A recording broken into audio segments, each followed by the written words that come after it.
Mateo Vargas consideraba las comidas dominicales en casa de sus padres como un ejercicio de resistencia pasiva. A sus 31 años, había desarrollado una metodología para sobrellevarlas. Llegaba puntualmente, respondía a las preguntas de manera concisa, comía con una deliberada lentitud que le permitía escuchar más de lo que hablaba y se retiraba en el momento preciso en que la sobremesa comenzaba a decaer hacia la repetición de viejas anécdotas o, peor aún, hacia la planificación del futuro de su hermano mayor, Javier. Aquel domingo de principios de octubre no parecía diferente. El sol de otoño se filtraba a través de las grandes ventanas del salón en el chalet de sus padres en Majadahonda, iluminando las partículas de polvo que danzaban en el aire y proyectando un brillo casi sagrado sobre la colección de figuras de Lladró de su madre. Ricardo, su padre, ya estaba sirviendo el vino, un Rioja Reserva que descorchaba únicamente en ocasiones que él consideraba significativas. Hoy, la ocasión era el inminente anuncio de Javier sobre su último proyecto empresarial. Mateo observó el ritual de su padre, la forma en que inclinaba la botella, el cuidado con que llenaba cada copa hasta el nivel exacto, el gesto de satisfacción al colocarla de nuevo sobre el protector de plata. Ricardo era un hombre de rituales, un director de sucursal bancaria a punto de jubilarse, que había construido su vida sobre los pilares de la previsibilidad y la apariencia. Carmen, su madre, iba y venía de la cocina, llevando fuentes que desprendían un aroma a cordero asado y romero. Su rostro, enmarcado por un peinado impecable que desafiaba la gravedad y la lógica, mostraba una ansiedad expectante. Cada vez que pasaba junto a Javier, le tocaba el hombro o le arreglaba el cuello de la camisa, gestos de una devoción que a Mateo siempre le había parecido desproporcionada. Javier, a sus 34 años, aceptaba estas atenciones con la naturalidad de un monarca. Estaba recostado en el sofá, con una pierna cruzada sobre la otra, revisando algo en su teléfono de última generación. Vestía una camisa de lino de una marca reconocible y unos vaqueros que probablemente costaban más que el traje de trabajo de Mateo. ¿Y tú qué, Mateo? ¿Mucho trabajo?, preguntó su padre, entregándole una copa. Era la pregunta estándar, la apertura de un guión que todos conocían. Lo normal, papá. Analizando datos de campañas de marketing, respondió Mateo, aceptando la copa. Su trabajo como analista de datos en una consultora tecnológica era un concepto abstracto para sus padres. Para ellos, era algo que hacía frente a un ordenador, algo estable y seguro, pero carente del brillo y el potencial que veían en las volátiles aventuras de Javier. Datos, datos, siempre con los números, comentó Ricardo con una sonrisa indulgente. Hay que tener ambición, hijo. Como tu hermano. Hay que arriesgar para ganar. Javier levantó la vista de su teléfono, una sonrisa ensayada en los labios.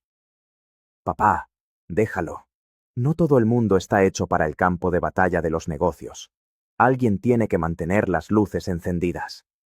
El comentario, envuelto en un tono de camaradería fraternal, llevaba un filo de condescendencia que Mateo sintió como una pequeña punzada familiar. No respondió. Había aprendido que el silencio era su mejor defensa en aquel ecosistema. La comida transcurrió según lo previsto. Se habló del tiempo, de la política en términos generales y seguros, de la salud de unos tíos lejanos. Carmen elogiaba cada bocado del cordero que ella misma había cocinado, mientras Ricardo asentía en aprobación.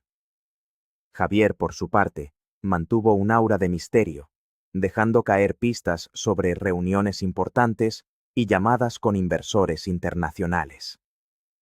Mateo comía, observaba y calculaba el momento de su partida. Fue durante el postre, una tarta de Santiago que su madre había comprado en una pastelería de lujo, cuando Javier decidió que había llegado el momento del gran anuncio. Dejó su tenedor, se limpió las comisuras de los labios con la servilleta de hilo y carraspeó para reclamar la atención que ya tenía. Bueno, familia, comenzó, adoptando el tono de un consejero delegado dirigiéndose a su junta directiva. Como sabéis, he estado trabajando en algo grande, algo que va a cambiar las reglas del juego en el sector inmobiliario de lujo en la Costa del Sol. Mateo notó cómo sus padres se inclinaban hacia adelante, sus cuerpos reflejando una expectación casi infantil. He cerrado un acuerdo preliminar para la adquisición de una parcela de terreno exclusiva en Marbella, justo en la Milla de Oro. El plan es desarrollar un complejo de villas de ultralujo, sostenibles, con tecnología domótica de vanguardia. Ya tengo el interés de un fondo de inversión suizo. Javier hizo una pausa dramática, permitiendo que la magnitud de sus palabras se asentara. «Hijo mío», exclamó Carmen, llevándose una mano al pecho. «Sabía que lo conseguirías. Marbella». Ricardo, más contenido pero no menos impresionado, asintió lentamente. «¿Un fondo suizo, dices? Eso son palabras mayores, Javier.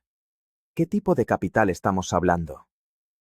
El proyecto total es de unos 15 millones de euros. Los suizos ponen la mayor parte, pero exigen una aportación local como muestra de compromiso. Un capital semilla.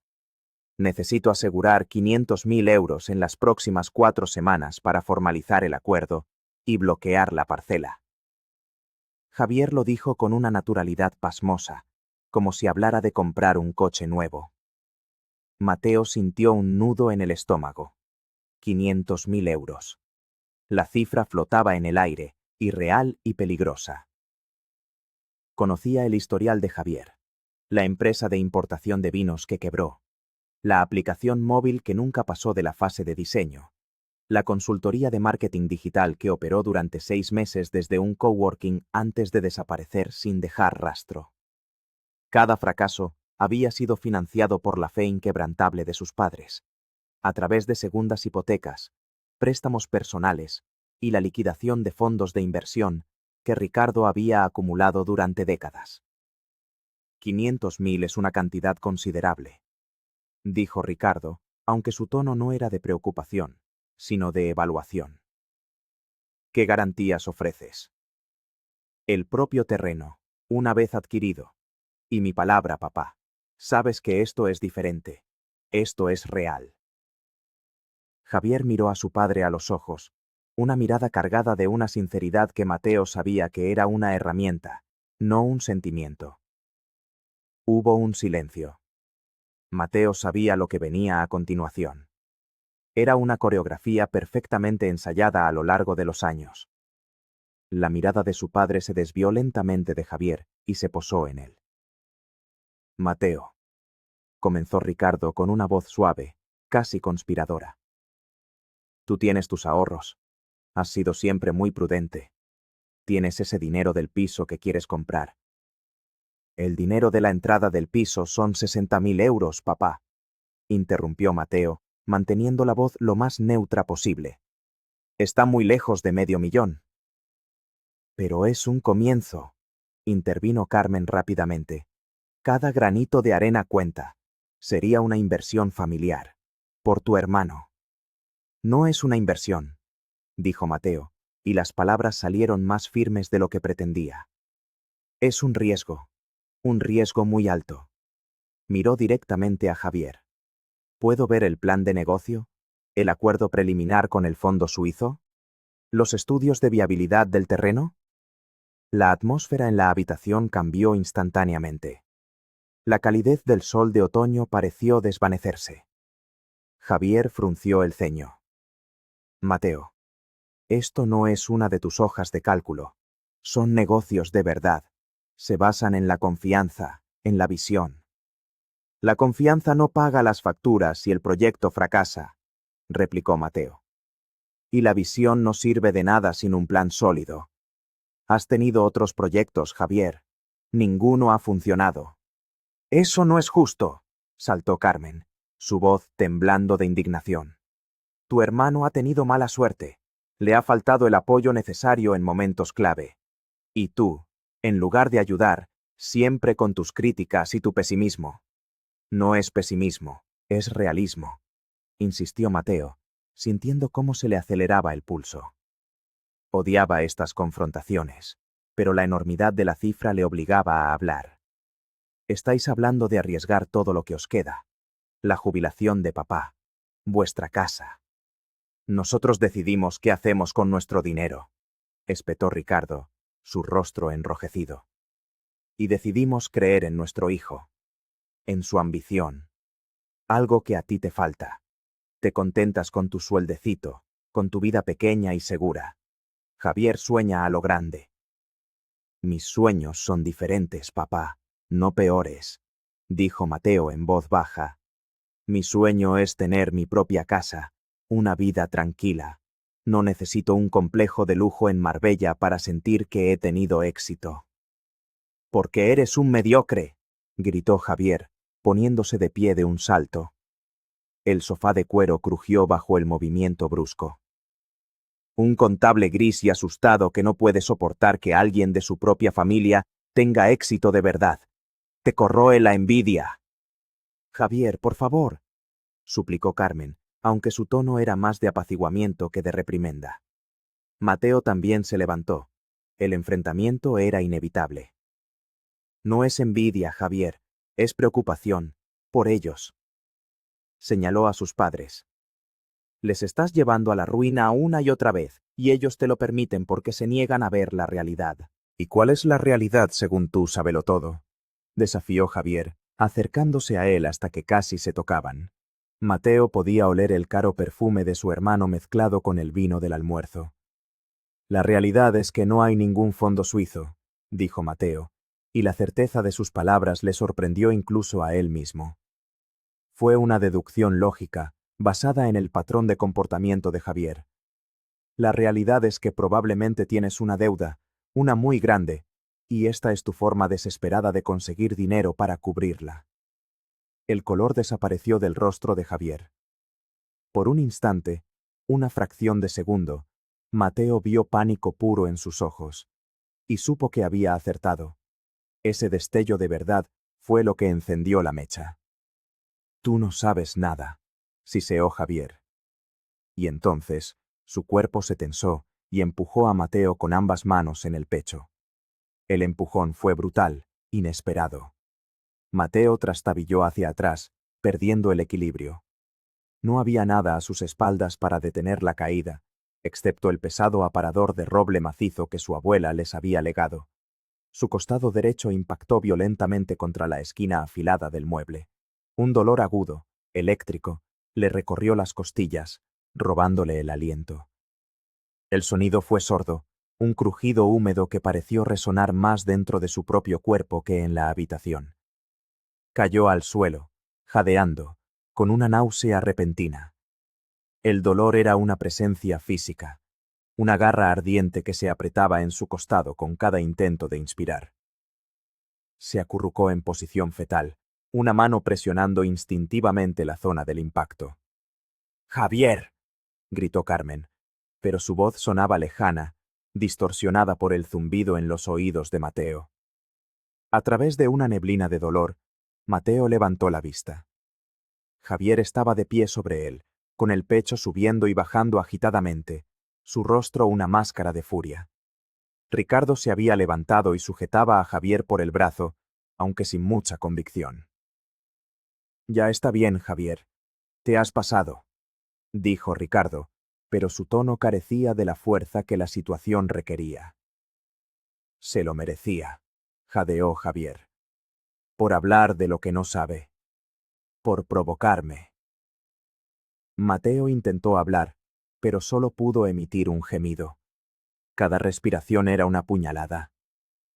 Creo que me ha roto algo, consiguió articular entrecortadamente. Carmen se arrodilló a su lado, pero no lo tocó. Su rostro mostraba una mezcla de alarma y, para horror de Mateo, fastidio. No digas tonterías, Mateo. Es solo un golpe. Eres un exagerado. Me duele mucho, mamá. No puedo respirar bien. El pánico comenzaba a mezclarse con el dolor. Necesito ir a un hospital. No vamos a ir a ningún hospital, sentenció Ricardo, su voz adquiriendo un tono autoritario. No vamos a montar un escándalo por una rabieta. Levántate y deja de hacer teatro.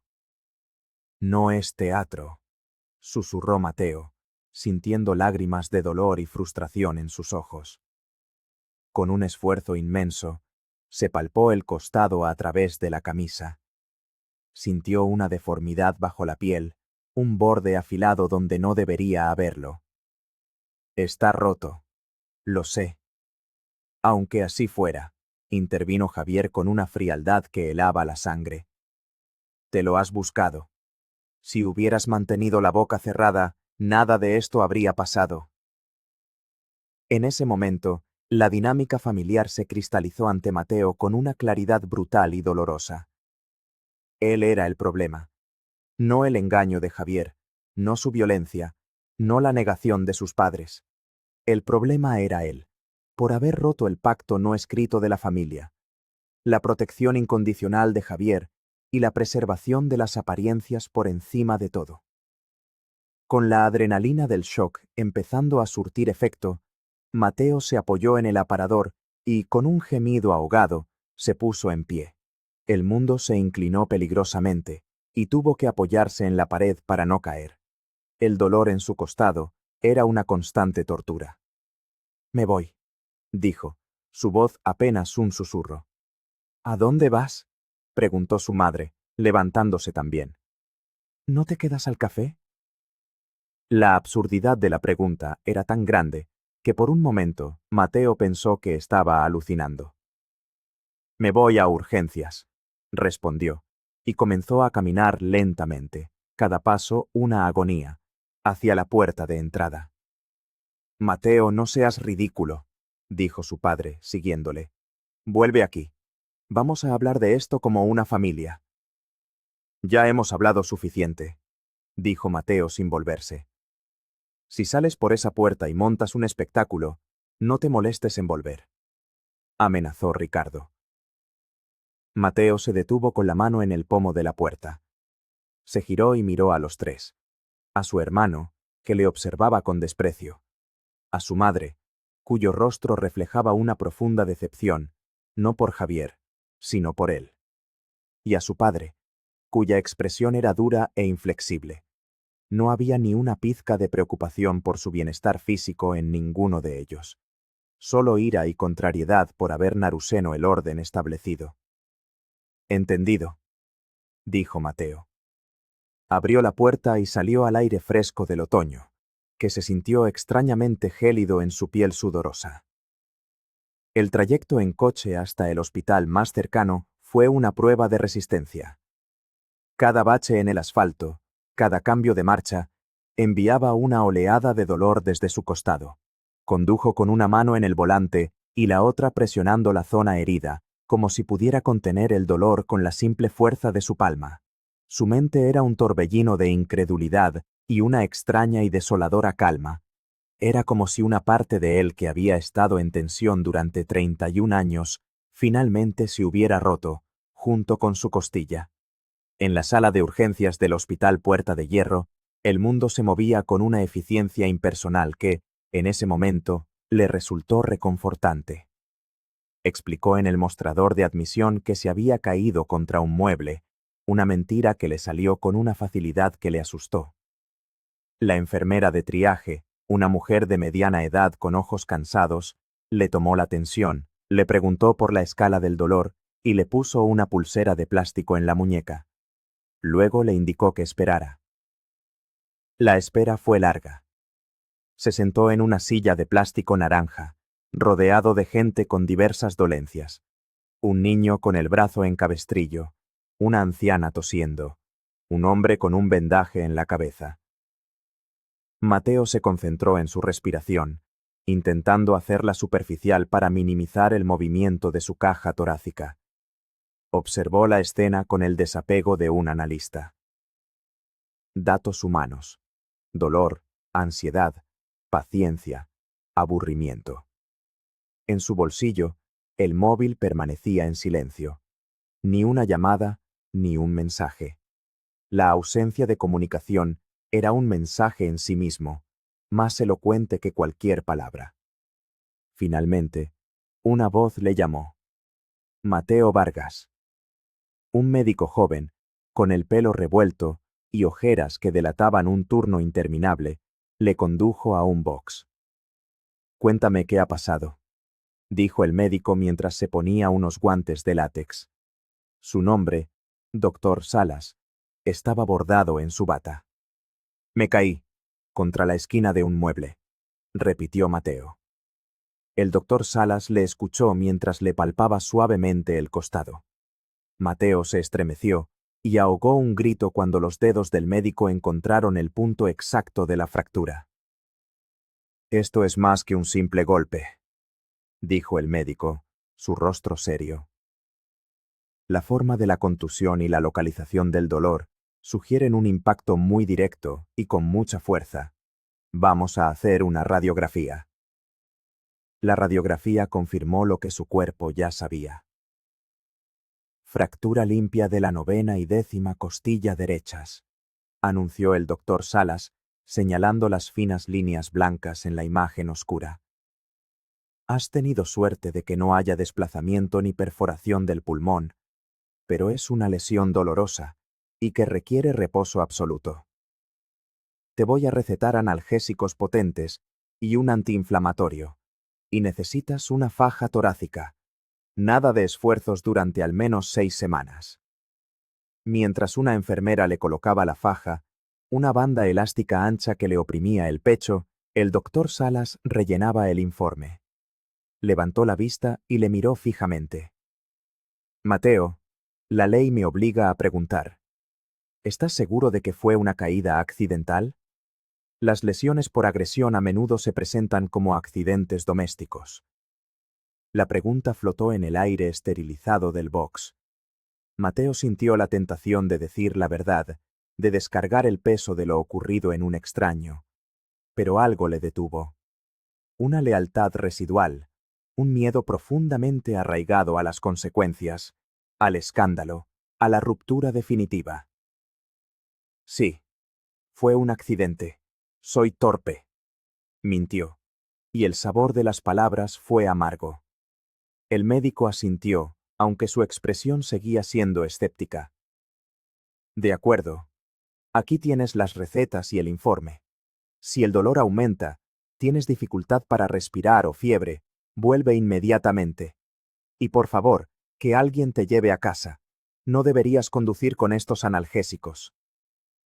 Mateo salió del hospital con el informe en una mano y las recetas en la otra. El sol se había puesto, y el aparcamiento estaba bañado por la luz anaranjada de las farolas.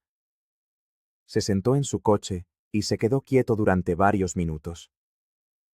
La idea de volver a su piso vacío, de enfrentarse a la noche solo con su dolor, era abrumadora. Sacó el móvil.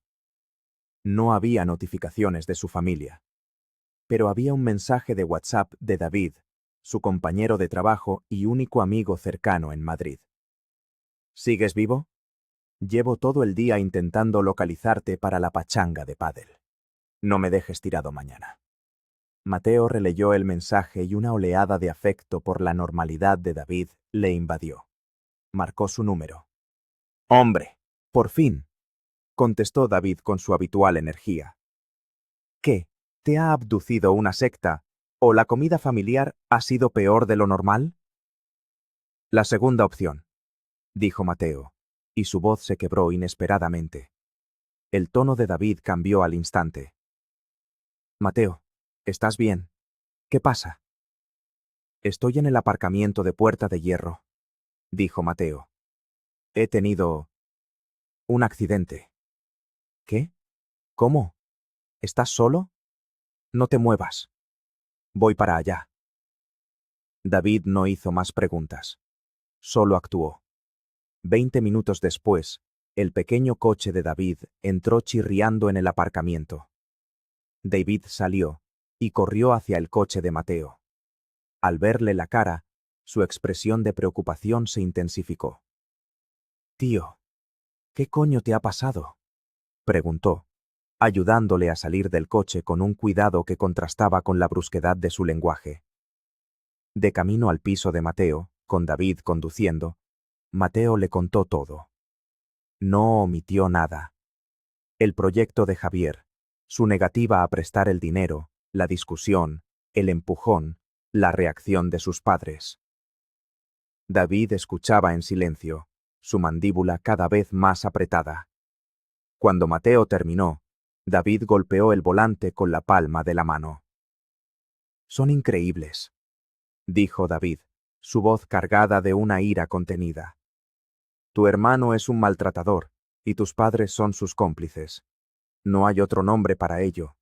¿Y no les has denunciado?» «No. No sé. Es mi familia», respondió Mateo, las palabras sonando huecas incluso para él. «Una familia no te rompe las costillas y luego te acusa de exagerar», replicó David con dureza. «Una familia te cuida». David le ayudó a subir a su apartamento, un tercer piso sin ascensor en el barrio de Argüelles. Cada escalón era una tortura.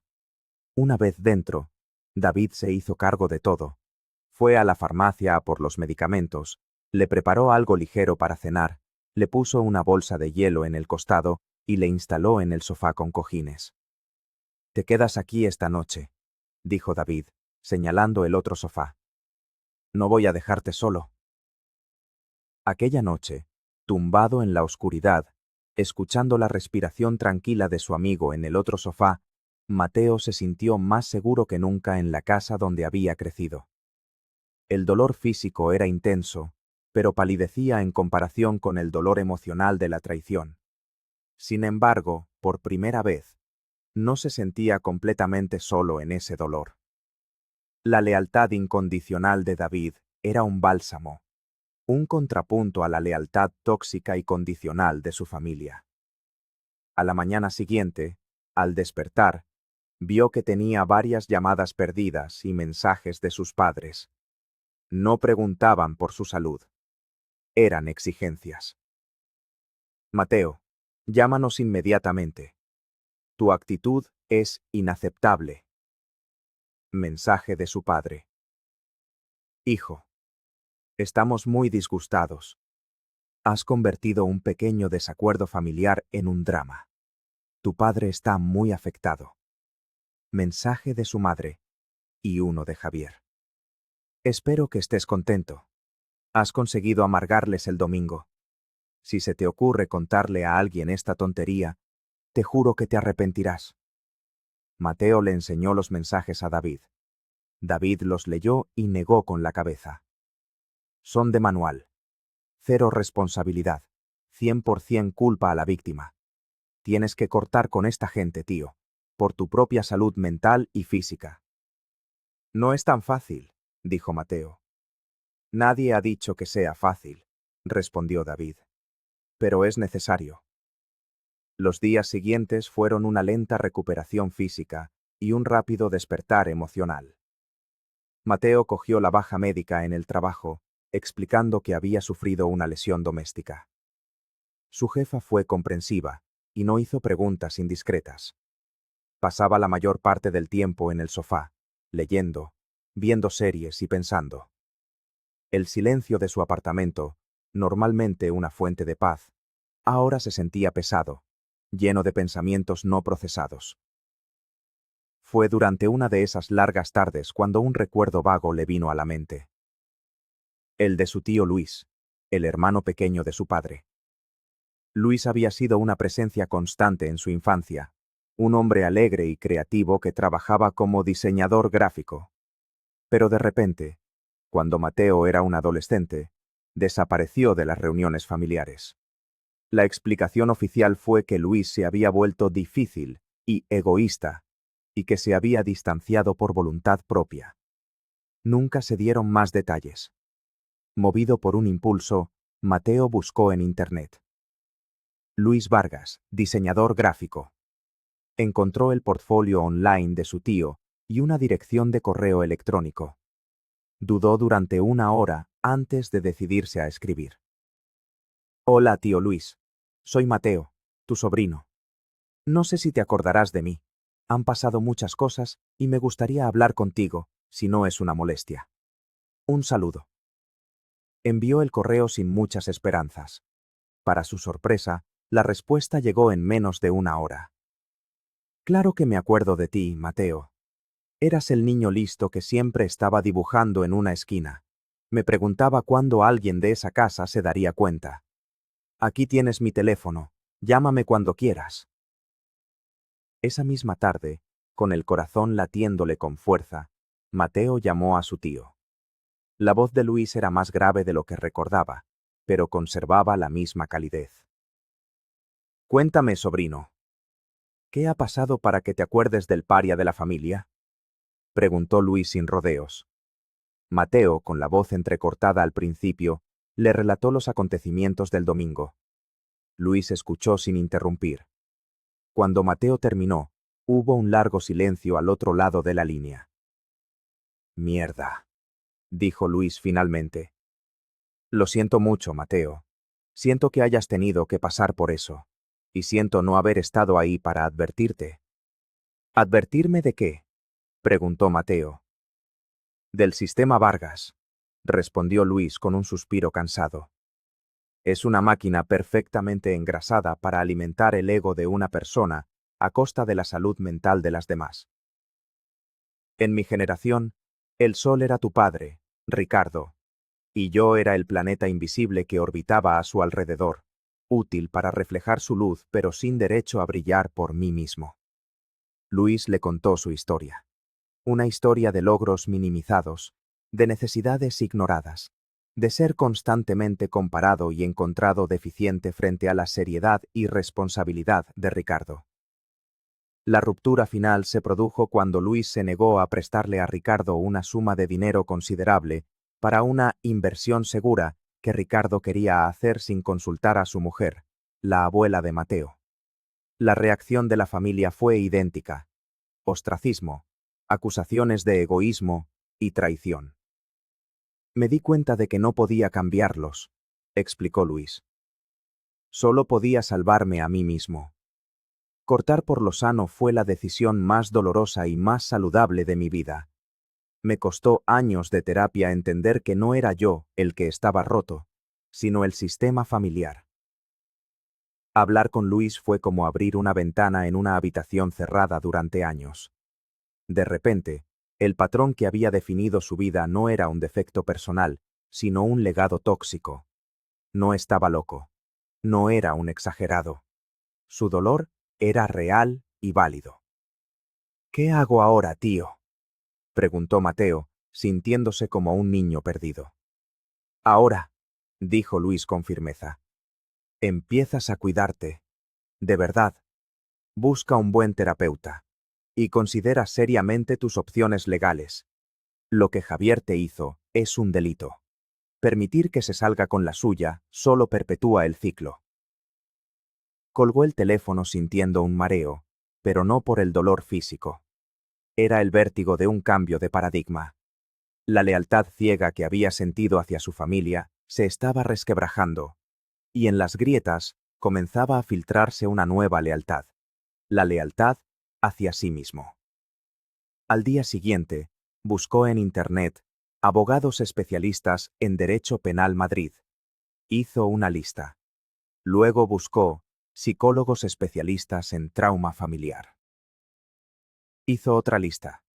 Miró las dos listas sobre la mesa de café. Eran los primeros pasos en un camino desconocido y aterrador, pero por primera vez en su vida sentía que era él quien sostenía el mapa. La decisión de dar el primer paso fue la más difícil. Durante una semana, las listas permanecieron sobre la mesa, un recordatorio silencioso de la encrucijada en la que se encontraba.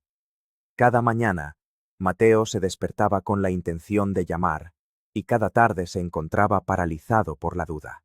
La voz de su educación, la que le decía que los trapos sucios se lavan en casa, luchaba contra la nueva y frágil voz de la autopreservación. Fue una conversación con David la que finalmente inclinó la balanza. David había estado visitándole a diario, trayéndole la compra, asegurándose de que comía y tomaba sus medicamentos. Una tarde, mientras veían un partido de fútbol en la televisión, David le dijo sin apartar la vista de la pantalla: «Tío, Sé que esto es jodido, pero piensa en esto. Si en lugar de tu hermano hubiera sido yo quien te empuja y te rompe 2 costillas, ¿qué harías? La pregunta era simple y directa. Mateo no tuvo que pensarlo. Te habría denunciado al momento. Respondió sin dudar. Exacto, dijo David, girándose para mirarle. ¿Por qué tu hermano tiene un pase libre para la violencia? ¿Porque compartís ADN? Eso no es una licencia para delinquir, es una responsabilidad mayor para no hacer daño. La lógica era irrefutable. Al día siguiente, Mateo llamó al primer abogado de su lista, un tal Fernando Garrido, cuyo despacho estaba en la calle Serrano. Consiguió una cita para la semana siguiente. Después, llamó a una psicóloga, la doctora Elena Morales, recomendada en varios foros online.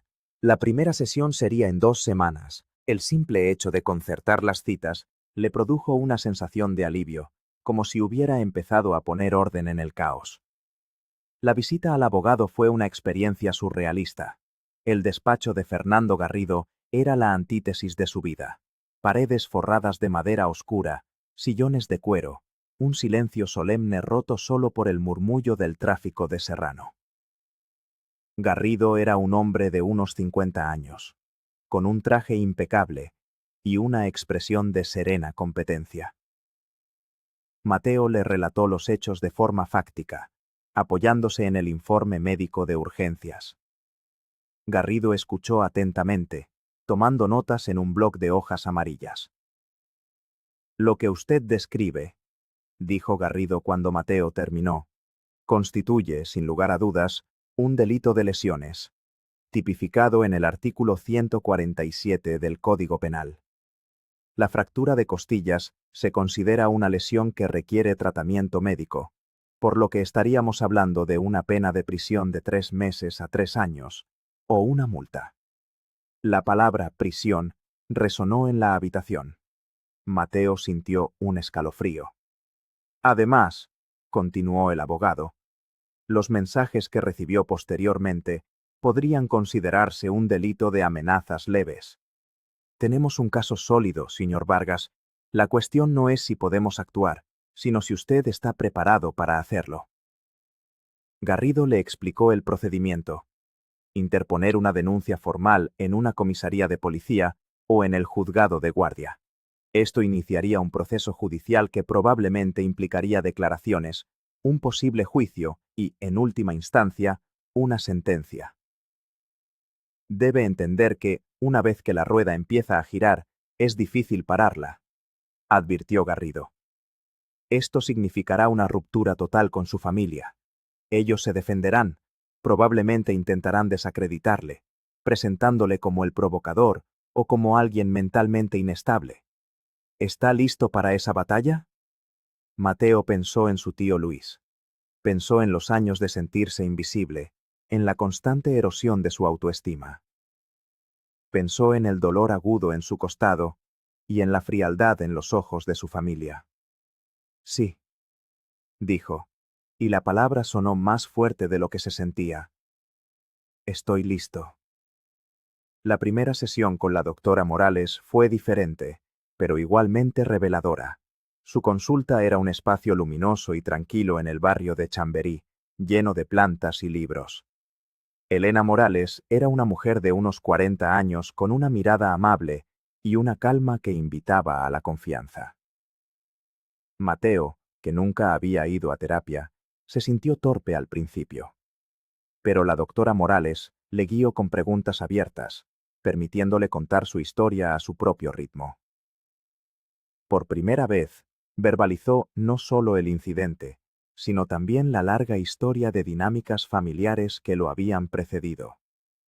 Habló de la visión de Javier frente a su realismo, de la ambición de su hermano frente a su mediocridad.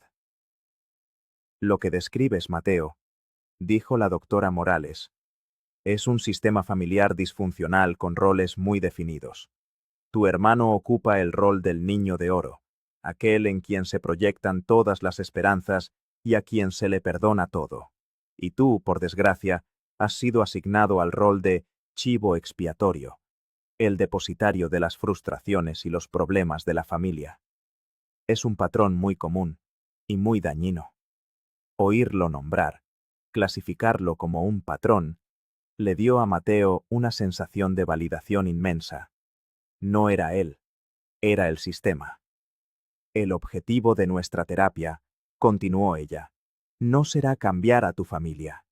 Eso es algo que solo ellos pueden decidir hacer.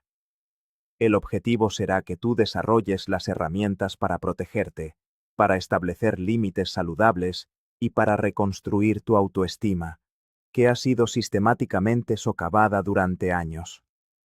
Armado con el consejo legal y el apoyo psicológico, Mateo se sintió más fuerte. Sin embargo, antes de dar el paso final de la denuncia, decidió hacer un último intento de comunicación, una formalidad que sentía que se debía a sí mismo.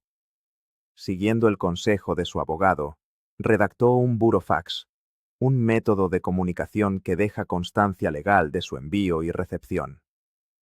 Dirigió uno a sus padres y otro a Javier. El texto era idéntico, redactado con una precisión fría y analítica que era su seña de identidad. Describía los hechos del día del incidente, citaba el diagnóstico médico y exponía sus condiciones para evitar acciones legales y considerar una posible reconciliación futura. Las condiciones eran 3.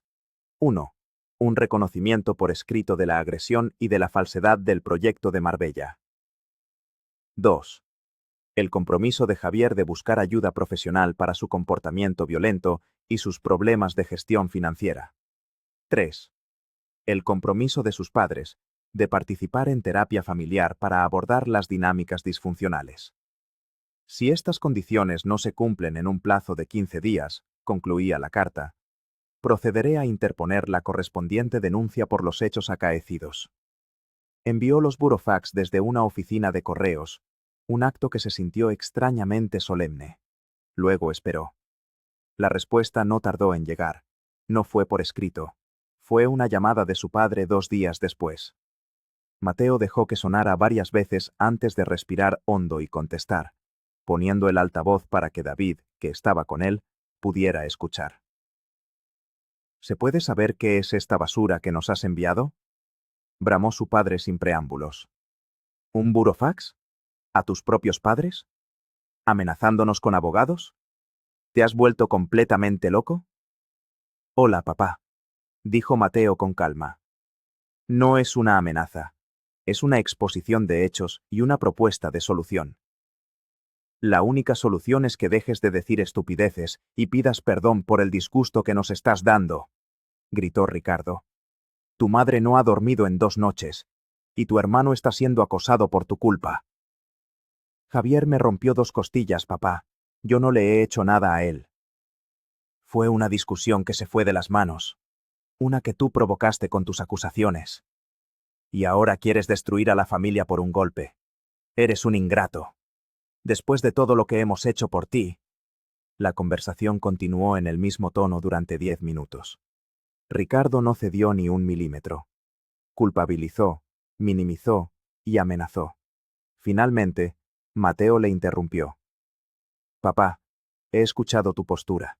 La respuesta a mis condiciones es no, ¿correcto? Hubo un silencio tenso.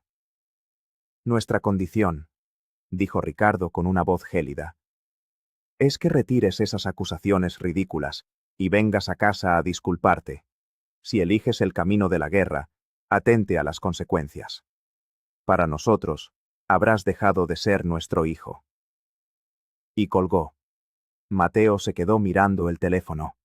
David le puso una mano en el hombro. Ya tienes tu respuesta, tío. Sí, la tenía.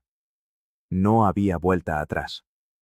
Al día siguiente, Mateo y David fueron juntos a la comisaría de policía del distrito de Moncloa, Aravaca. El edificio olía a productos de limpieza y a papel viejo. Un agente de policía con aspecto cansado le tomó declaración en una pequeña oficina sin ventanas. Mateo relató la historia por enésima vez, pero esta vez era oficial. Entregó una copia del informe médico y los mensajes de su hermano. El agente tecleaba en su ordenador con parsimonia, su rostro impasible. Cuando terminó, le hizo firmar la declaración. El juzgado se pondrá en contacto con usted, dijo el policía, entregándole una copia sellada de la denuncia. Tenga paciencia, esto va despacio. Al salir de la comisaría, el aire de la calle le pareció más limpio. No sintió euforia ni sed de venganza. Sintió una profunda y agotadora tristeza, pero también una sensación de liberación. Había roto la cadena. Había elegido la lealtad hacia sí mismo. El coste era su familia, pero el precio de mantenerla era su propia integridad. Y ese, había decidido, era un precio que ya no estaba dispuesto a pagar. Los meses que siguieron a la denuncia fueron un lento proceso de reconstrucción. El sistema judicial, tal como había advertido el agente, se movía con una lentitud exasperante.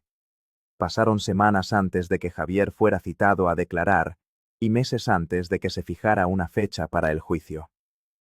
Durante ese tiempo, Mateo se sumergió en su propia recuperación. La terapia con la doctora Morales se convirtió en un ancla semanal. En cada sesión, desentrañaban décadas de dinámicas internalizadas. Mateo aprendió a identificar los botones emocionales que su familia había instalado en él y a desactivarlos. Empezó a entender que su necesidad de orden y previsibilidad no era un defecto de carácter o falta de ambición, sino un mecanismo de defensa desarrollado para sobrevivir en un entorno caótico e impredecible. Su tío Luis también se convirtió en una figura fundamental. Hablaban por teléfono cada pocos días, y Luis, que vivía en Valencia, vino a Madrid un par de veces para verle. Paseaban por el Retiro, y Luis le contaba más cosas sobre la familia, no con rencor, sino con la perspectiva de alguien que ha procesado su dolor. El perdón no significa reconciliación, Mateo, le dijo en una ocasión. Puedes perdonarlos por ser como son, por sus propias limitaciones, pero eso no significa que tengas que darles acceso a tu vida para que te hagan daño de nuevo. El perdón es para ti, para liberarte del peso. Los límites son para ellos, para protegerte. La ruptura con sus padres fue total y absoluta. Cumplieron su amenaza. Dejaron de llamarle, le bloquearon en sus redes sociales y, como supo más tarde a través de un primo lejano, empezaron a contar una historia a amigos y familiares en la que Mateo sufría una crisis nerviosa y había desarrollado ideas paranoicas sobre su hermano. La narrativa era dolorosa, pero predecible. Era más fácil para ellos etiquetarlo como loco que enfrentarse a la verdad de su propia disfunción. En el trabajo, Mateo encontró un refugio inesperado. Liberado de la carga mental de su familia, su capacidad de concentración y su creatividad se dispararon. Propuso un nuevo sistema para optimizar el análisis de datos que fue implementado por la empresa con gran éxito. Su jefa, impresionada, le ascendió a jefe de proyecto, un rol que implicaba liderar un pequeño equipo. Por primera vez, sintió que su valía profesional era reconocida por sus méritos, no comparada con los fantasiosos proyectos de su hermano. También empezó a construir una vida social más allá de David. Se unió a un club de senderismo, una actividad que siempre había querido hacer pero que nunca encontraba tiempo por los compromisos familiares. Conoció a gente nueva, personas que le preguntaban por su trabajo con interés genuino y que no tenían ideas preconcebidas sobre quién debía ser. Fue en una de esas rutas de senderismo por la Sierra de Guadarrama donde conoció a Sofía. Era arquitecta, una mujer inteligente y tranquila, con un sentido del humor irónico que a Mateo le encantó. Empezaron a hablar, descubrieron intereses comunes y de forma natural empezaron a quedar fuera del grupo de senderismo. Salir con Sofía fue una revelación. Era una relación basada en el respeto mutuo, la comunicación y el apoyo. Cuando Mateo, después de varias citas, decidió contarle su situación familiar, lo hizo con temor, esperando juicio o incomprensión. La reacción de Sofía fue de una empatía abrumadora. Gracias por confiar en mí para contarme esto, Mateo, le dijo, cogiéndole la mano. Debe haber sido increíblemente difícil. Lo que has hecho requiere una valentía enorme. Su validación, desinteresada y sincera, fue más sanadora que 1000 sesiones de terapia. El día del juicio llegó casi un año después del incidente. Fue en los juzgados de Plaza de Castilla, un laberinto de pasillos y salas impersonales. Mateo acudió con su abogado, Fernando Garrido. Sofía y David le esperaron fuera de la sala, una presencia silenciosa y sólida. Ver a su familia al otro lado del pasillo fue un golpe. Su padre vestía su mejor traje, su madre un conjunto sobrio y elegante. Parecían una pareja respetable y afligida. Javier estaba a su lado, con un aspecto más delgado y demacrado de lo que Mateo recordaba. Su arrogancia habitual había sido reemplazada por una tensión palpable. Evitaron su mirada. El juicio fue rápido, un procedimiento abreviado ya que Javier, aconsejado por su abogado, había aceptado un acuerdo de conformidad para evitar una pena de prisión. A cambio de declararse culpable de un delito de lesiones, aceptaba una multa económica considerable y la obligación de asistir a un curso de control de la ira. Además, el juez impuso una orden de alejamiento que le prohibía a Javier acercarse o comunicarse con Mateo durante 2 años. En la sala, el abogado de Javier leyó una declaración en la que su cliente lamentaba profundamente el altercado familiar y lo atribuía a una situación de estrés extremo. No hubo una disculpa directa. Mateo no la esperaba. Al salir del juzgado, se encontró de frente con sus padres. Por un momento, el tiempo pareció detenerse. Su madre le miró, y en sus ojos Mateo vio un torbellino de emociones. Ira, dolor, y quizás, muy en el fondo, una chispa de arrepentimiento que se extinguió casi al instante.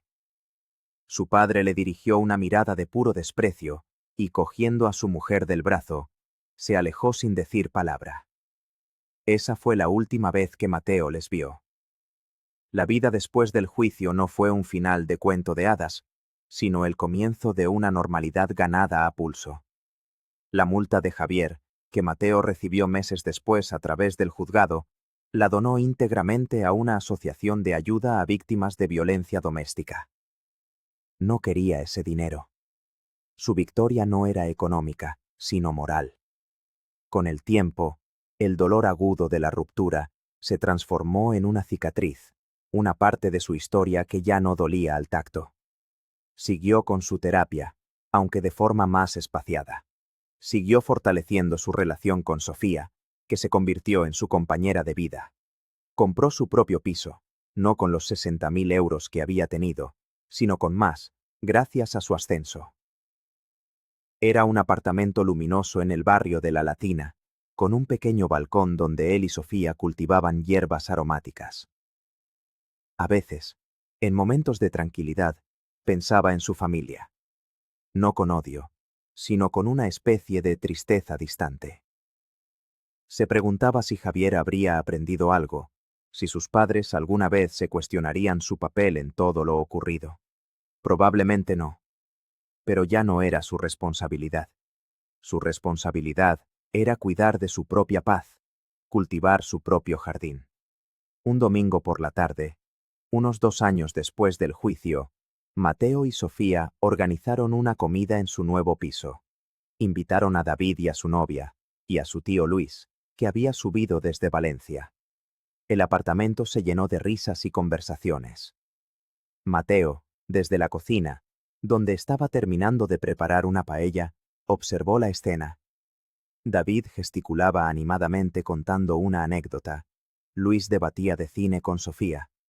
El sol entraba por el balcón, iluminando el salón. No era la luz sagrada y opresiva del chalet de Majadahonda. Era una luz cálida, real y compartida. En ese momento, Mateo comprendió que la familia no siempre es aquella en la que naces. A veces, la verdadera familia es la que construyes, la que eliges. Y por primera vez, en mucho, mucho tiempo, se sintió completa y absolutamente en casa.